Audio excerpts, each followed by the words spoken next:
மதிநுட்பத்தால் அனைவரும் மயக்கும் என் மனதிற்கு இனிய மிதுன ராசி நேயர்களே, எப்படி இருக்க போது இந்த ராகு கேது பயிற்சி?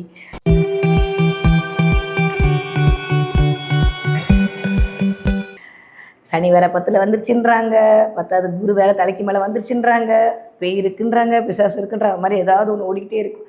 யூஸ்வலி மிதுனம் என்ன அப்படின்னா 2047 நான் எப்படி இருப்பேன் 2025 உட்காந்து கால்குலேஷன் பண்ணிகிட்டு இருப்பாங்க. அந்தளவுக்கு மூளையால் வேலை செய்யக்கூடிய ஒரு மிகச்சிறந்த ஆட்கள். உங்களுக்கு இந்த ராகு கேது பயிற்சி எப்படி இருக்க போகுது அப்படின்னா, 9ஆம் இடத்தில் ராகு, 3ஆம் இடத்தில் கேது, பாக்கியஸ்தானத்தில் ராகு இருக்கும்போது வேறு என்ன வேணும்?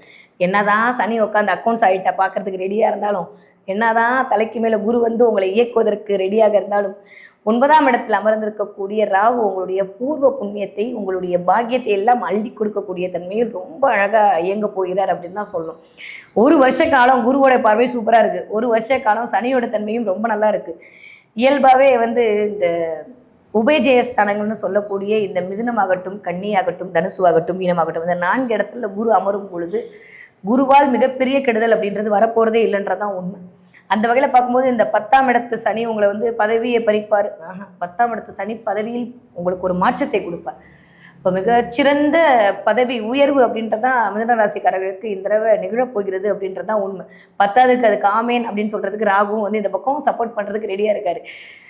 நான் இது வரைக்கும் பண்ண அப்படியே ஒரு சிறுக ஒரு 10 ரூபா, 20 ரூபா, 100 ரூபான்னு சேர்த்து வச்ச ஒன்றும் எனக்கு பெரிய இக்கட்டான காலத்தில் வந்து அது கிடைக்கும் போது எனக்கு எவ்வளவு சந்தோஷம் இருக்குமோ, ஃபிக்ஸட் டெபாசிட்டில் போட்டு வச்சது எனக்கு வட்டியோடு சேர்ந்து கிடைக்கும்போது எவ்வளவு ஆனந்தமாக இருக்குமோ, அந்த மாதிரி நீங்கள் இது வரைக்கும் பண்ண பாக்கியங்கள் அனைத்தும் ஃபிக்ஸட் டெபாசிட்டில் சேர்ந்து 9ஆம் வீட்டுக்கு ராகு வரும்போது அதன் மூலமாக வெளிப்படக்கூடிய காலகட்டம். அப்போ எப்படி இருக்கும்? ராகுனாலே பிரம்மாண்டம். நிறைய பேர் ஃபாரின் ட்ராவல் பண்ண போகிறீங்க, நிறைய பேருக்கு வந்து இங்கே இருந்தால் ஃபாரினுக்கு போக போகிறீங்க, ஃபாரினில் இருந்தால் இங்கே வர போகிறீங்க. ஸோ கண்டிப்பாக ஃப்ளைட்டில் பயணம் பண்ணக்கூடிய அமைப்பு அப்படின்றது 100 விழுக்காடு இருக்குது. யாரெல்லாம் வெளிநாட்டு வெளி மாநிலங்களில் போய் படிக்க வேண்டும் என்று நினைத்தீர்களோ அத்துணை பேருக்கும் படிப்பதற்கான வாய்ப்புகள் கிடைக்க போகுது. பிள்ளைகளால் மிகச்சிறந்த பேர் கிடைக்க போகுது, பிள்ளைகள் மூலமாக ஒரு சந்தோஷம் கிடைக்க போகுது, பிள்ளைகள் மூலமாக ஒரு மகிழ்ச்சி கிடைக்க போகுது, அதன் மூலமாக ஒரு ஆனந்தம் கிடைக்க போகுது, நிறைய சொத்து சேர்க்கை நடக்க போகுது. இது வரைக்கும் இல்லாமல் உங்கள் இன்லாஸ் மூலமாக உங்களுக்கு ஒரு என்ன சொல்கிறது, ஒரு அப்படியே ஒரு மாதிரி எனக்கும் என் மாமியாருக்கு ஒரு மாதிரி போயிட்டு இருந்துச்சு, எனக்கும் என் மாமனாருக்கு ஒரு மாதிரி போயிட்டுச்சுன்னா அந்த நிலைமையெல்லாம் மாறி அப்படியே அனுசரித்து கொள்ள போகிறாங்க. அதன் மூலமாக ஒரு ஆனந்தம் வரப்போகிறது. இந்த மகிழ்ச்சிக்கும் ஆனந்தருக்கும் ஒரு வித்தியாசம் இருக்குது தெரியுமா? மகிழ்ச்சி என்பது மற்றவர்களால் கொடுக்கப்படுவது, ஆனந்தம் என்பது நாம் உணர்ந்து கொள்வது ஆத்மார்த்தமாக. அப்போ எப்போ சாட்டிஸ்ஃபேக்ஷனாக இருக்கும்போது ஆனந்தம் வரும். அப்போ என்னெல்லாம் அப்படியே ஒரு மாதிரி பேசினவங்கெல்லாம் என்கிட்ட வரும்போது எனக்கு என்ன ஆகும்? ஆட்டோமேட்டிக்காக ஆனந்தம் வரும்ல. அந்த அளவுக்கு இந்த தடவை ஆனந்தம் பெருக போகிறது. நிறையா பேருக்கு தொழில் அப்படின்ற இடத்துல ஒரு மிகச்சிறந்த மாற்றம் கிடைக்க போகுது. நீங்கள் சுயதொழில் செய்து கொண்டிருந்தீர்களே, ஆனால் அதில் ஒரு 2-3 பிரான்ச் போடுறதுக்கான வாய்ப்பு 100 விழுக்காடு இருக்குது. நீங்கள் ஒரு இடத்துல ஒரு நிறுவனத்தில் வேலை செஞ்சுட்ருக்கீங்க அப்படின்னா இந்த தடவை அந்த நிறுவனத்திலிருந்து கொஞ்சம் பாட்டோரிட்டிஸ் அது உங்கள் நேட்டரல் ஹாரோஸ்கோப்பும் இம்பேக்ட் பண்ண போகுது. இந்த கோச்சாரங்கள் அப்படின்னு சொல்லக்கூடிய இந்த பயிற்சி பலன்கள் ஒரு 20லேருந்து 25 விழுக்காடு தான் உண்மைக்கே வேலை செய்யும். மற்றது எல்லாமே உங்களுடைய ஜனனகால ஜாதகங்களும் அதற்கு சேர்த்து இயங்கும் போது தான் தீர்மானம் செய்யப்படும் இல்லையா? அந்த வகையில் உங்களோட ஜனனகால ஜாதகத்தில் எந்த பிளானட் எப்படி இருக்குது, என்ன தசாபுதி நடக்கிறதுன்றதை பொறுத்தும் இப்போ வரக்கூடிய ராகு என்ன பண்ண போகிறாரு அப்படின்னா, உங்களுடைய வேலையில் உங்களுக்கு பெரிய மாற்றங்களை கொடுக்க போகிறார். நீங்கள் இதுவரைக்கும் இல்லாமல் தொழில் முனைவோராக ஆக போகிறார். 9ஆம் இடம் சொல்லக்கூடிய பாக்கியம் வரனால் நிறையா நீங்கள் பண்ண புண்ணியங்கள் அனைத்தும் வெளிப்பட போகிறது. அதன் மூலமாக இக்கட்டான ஒரு சூழ்நிலையில் உங்களுக்கு மிகச்சரியான ஒரு வழிகாட்டுதல் கிடைக்க போகுது. வாழ்க்கையில் ரொம்ப தேவை இதுதானங்க. சரியான கைடன்ஸ் கிடச்சிச்சுன்னு வச்சுக்கோங்களேன், லைஃப்பில் ஜெயிச்சிடலாம். கொடுக்கக்கூடிய விதை சரியான விதையாக இருந்தால் எத்தனை மரங்கள் வேணால் உருவாகிவிடும். அப்போ நிறையான விதை இந்த தடவை கிடைப்பதற்கான வாய்ப்பை ராகு விதைப்பதற்கு தயாராக இருக்கிறார். 3ஆம் இடத்தில் கேது இருத்தல் அப்படின்றது ட்ரை அகைன இந்த தடவை கிரியேட் பண்ணி விட்டுருவார். அட போங்க மேடம், ஏற்கனவே 12ல் உட்காந்து அலைச்சல் முடியல, இப்போ தான் ஜென்மத்துக்கு வந்து ஏதாவது ஒன்று பண்ணுவார்னா அது வேறு ஜென்மகுரு வனவாசம்லாம் பீதியை கிளப்புறாங்க. நீங்கள் என்னென்னா திரும்ப மறுபடியும் முதல்ல இருந்தா அப்படின்னா என்ன பண்ணுறது? வேறு வழி இல்லை.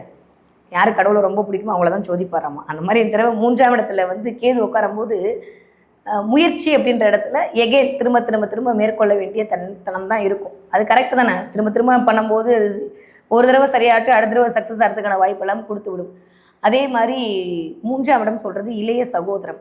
ஸோ நிறைய பேர் கொஞ்சம் இளைய சகோதரத்தை கூட கொஞ்சம் வம்பு வழக்கு வரதுக்கான வாய்ப்பெல்லாம் இருக்குது. கொஞ்சம் கவனமாக இருந்து கொள்ளுங்கள். அதில் தைரிய வீரிய விஜயஸ்தானம் இந்த 3ஆம் இடம். அதில் கேது உட்காரும்போது என்ன ஆகும்னா, அந்த படத்தில் சொல்கிற மாதிரி நான் சரியாக தானே பேசுகிறேன் வடிவேல்கிட்ட கேட்பார்ல, அந்த மாதிரி கரெக்டாக தானே பண்ணுறேன், கரெக்டாக தானே பண்ணுறேன்னு உங்களுக்குள்ளேயே ஒரு 10-15 தடவை வந்து கொஷின் கேட்டு கேட்டு கேட்டு அதுக்கான ஆன்சரை நீங்களே சொல்லி சொல்லி அப்படியே ஒரு மாதிரியான ஒரு குழப்ப நிலைக்குள் ஆளக்கூடிய தன்மை. தைரியம் அப்படின்ற இடத்துல வந்து எப்பயுமே கேது உட்காரும்போது எவ்வளோ பெரிய ஆளாக இருந்தாலும் ஒரு மாதிரி அப்படியே கலங்க வச்சுருவார். அப்போ என்ன பண்ணணும், நிறைய மெடிடேஷன் பண்ணணும், நிறைய யோகா பண்ணணும். அப்போ நிறைய மெடிடேஷனும் யோகாவும் பண்ணக்கூடிய மிதுன ராசிக்காரர்கள் கண்டிப்பாக யோகத்தை அனுபவிக்கக்கூடிய காலகட்டமாகத்தான் இருக்குது. ஓகே, நீங்கள் படிக்கிற மிதுன ராசிக்காரர்களாக இருந்தீர்களே ஆனால் இந்த தடவை எப்படி இருக்க போகுது அப்படின்னா, 9ஆம் இடக்கு மழுக்க போகிறனால நிறைய டீச்சர்ஸ் கிடப்பாங்க, நல்ல குருமார்கள் கிடைப்பாங்க, நிறைய டியூஷனுக்குலாம் போயிட்டு இது வரைக்கும் மார்க் எடுக்கலைன்னா நிறைய 2-3 தடவை டெஸ்ட்டு எழுதி எழுதி எழுதி ஜெயிச்சு சக்ஸஸ் பண்ணிவிடுவீங்க. ஸோ கவலையே பட வேணாம். இங்கே ஒரு 20 வயதுலேருந்து ஒரு 35 வயதுக்குள் இருக்கக்கூடிய மிதுன ராசிக்காரர்களாக இருந்தீர்களே ஆனால் இந்த தடவை அல்டிமேட்டான டைம் பீரியட். ஹெல்த்தில் மட்டும் கவனமாக பார்த்துக்கணும். வண்டி வாகனங்களும் ரொம்ப ரொம்ப ரொம்ப இம்பார்ட்டண்ட்டாக இருக்கணும். பழகிற நண்பர்களிடம் 1-2 தடவை பார்த்து பத்திரமா பழகணும். பார்ட்னர்ஷிப் அப்படின்ற இடத்துல எப்பயுமே ஒரு கரெக்டாக இருக்குன்னா மட்டும் போங்க, இல்லைனா கொஞ்சம் பார்த்துட்டு அதுக்கப்புறம் அந்த பார்ட்னர்ஷிப்புக்குள்ளே நம்ம போய்க்கலாம், இல்லாட்டி கொஞ்சம் வெயிட் பண்ணுங்கள். ஓகே, நீங்கள் ஒரு 35 வயதுலேருந்து 55 வயதுக்குள் இருக்கக்கூடிய மிதுன ராசிக்காரர்களாக இருந்தீர்களால் நிறைய பேருக்கு ஃபாரின் ட்ராவல் பண்ணுறது, நிறைய பேருக்கு அம்மா அப்பாவை கூப்பிட்டுச்சு, நீங்கள் வெளிநாடு வெளிமாநிலத்தில் இருந்தீங்கன்னா உங்கள் அம்மாவுடைய வருவு, உங்களுடைய நீங்கள் வந்து அம்மாவை பார்த்துட்டு போகிறது, இது வரைக்கும் இல்லாமல் தொழிலில் பல மாற்றங்களை சந்தித்தல், நிறைய சுயதொழில் தொடங்கலாமான்ற எண்ணம் வருது, மிகச்சிறந்த பங்குதாரர்கள் உங்களுக்கு வருதல், அந்நிய முதலீட்டின் மூலமாக உங்களுடைய வருமானம் அதிகரித்தல், நிதி சார்ந்த விஷயங்கள் மேற்கொள்ளக்கூடிய அத்தனை பேருக்கும் மிகப்பெரிய பிரம்மாண்டமான வெற்றி கிடைக்கிறது. யாரெல்லாம் ரியல் எஸ்டேட் பண்ணிட்டு இருக்கீங்களோ, யாரெல்லாம் கேமரா ஃபீல்டில் இருக்கீங்களோ, யாரெல்லாம் எழுத்துத்துறையில் இருக்கிறீர்களோ, யாரெல்லாம் உணவு சம்மந்தப்பட்ட வேலை செய்து கொண்டிருக்கிறீர்களோ, யாரெல்லாம் கமிஷன் ஏஜென்ட்ஸ் வந்திருக்கீங்களோ, அத்துணை பேருக்கும் இந்த சமயம் சக்ஸஸ். அவ்வளோ சூப்பரான டைம் பீரியடு இந்த வயது ஒத்தவர்களுக்கு இந்த தடவை நடக்க காத்திருக்கிறது அப்படின்னு தான் சொல்லணும். முயற்சிகள் மட்டும் திரும்ப திரும்ப போடுறதுக்கான காலகட்டமாக இருக்குது.